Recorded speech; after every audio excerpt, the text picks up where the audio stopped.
This is Adam Gorney, Rivals.com, here in Zachary, Louisiana, with Eli Holstein, quarterback now back on the market, and a lot of schools are definitely involved. Eli, let's start with Alabama. Obviously, there's a lot of interest there. I've already visited. Going back this weekend, what is it really that has really appealed to you about the Crimson Tide here? It's Alabama. You know, they win a lot of national championships.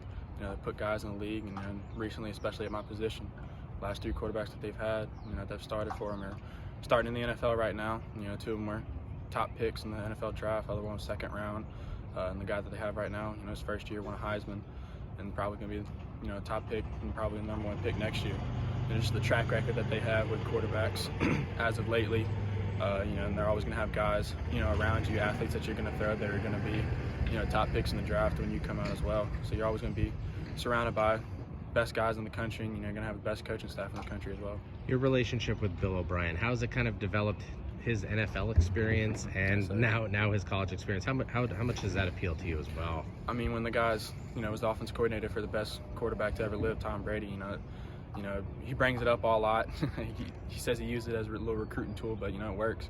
I mean, when you coach the best quarterback to ever do it, you know, it says a lot about what you can do, you know, your coaching style and what he did this year with Bryce Young. I mean, Bryce Young's first year won a Heisman, you know, had a great year, and that was his first year in Bill O'Brien's college, you know, back since the NFL, and his first year with Bama, you know, just what he can do in the future is very appealing.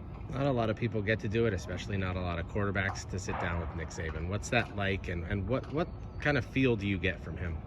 No, I've talked to Coach Brew about it. You know, sometimes when you're just sitting there talking to him, you know, especially like in his office, it kind of seems like there's like a little golden aura around him. You know, it lights up a little bit, kind of a little weird, but I mean, it's what you expect. I mean, it's Coach Saban. You know, in history, he's probably the best college coach ever.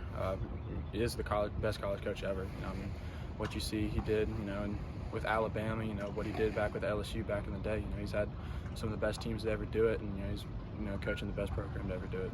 There are definitely other schools that have really gotten involved since the Texas A&M decommitment, and two are in the West Coast. Stanford, which has a lot of its own appeal, athletically and academically, and Oregon with, you know, the coaching staff, you know, a lot of guys from Georgia, Dan Lanning, and a lot of other guys coming in there. Kind of break down both of them, what you think, and maybe possibly trying to get out there. I mean, Oregon, you know, they're building a great coaching staff up there. You know, Coach Lanning, you know, has a defensive mindset, you know, bringing the SEC defense to, you know, to Pac-12, and I feel like that's going to be, you know, a big deal for them, you know, being able to stop those power Pac-12 offenses. And then on Coach Dillingham, I mean, his quarterbacks that he's had in the past, you know, have all thrown for around 4,000 or over 4,000 yards a year. You know, it says a lot to what he can do with quarterbacks.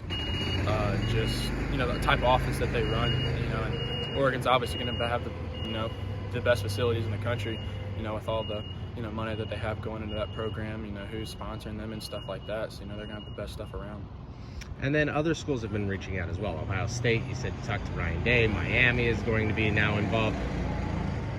Where do you kind of see this playing out now? Are you going to try to take your time? I know there's still pressure for 2023 quarterbacks to come off the board. Where are you at with all that stuff? Right now, I'm just I'm taking it slow. You know, I'm seeing what all comes to me right now. I haven't really decided when I'm going to make a decision or when I'm going to do anything. Just, you know, take my visit and see what's available and stuff like that. Great. That is Eli Holstein here in Zachary, Louisiana, with Adam Gorney for Rivals.com.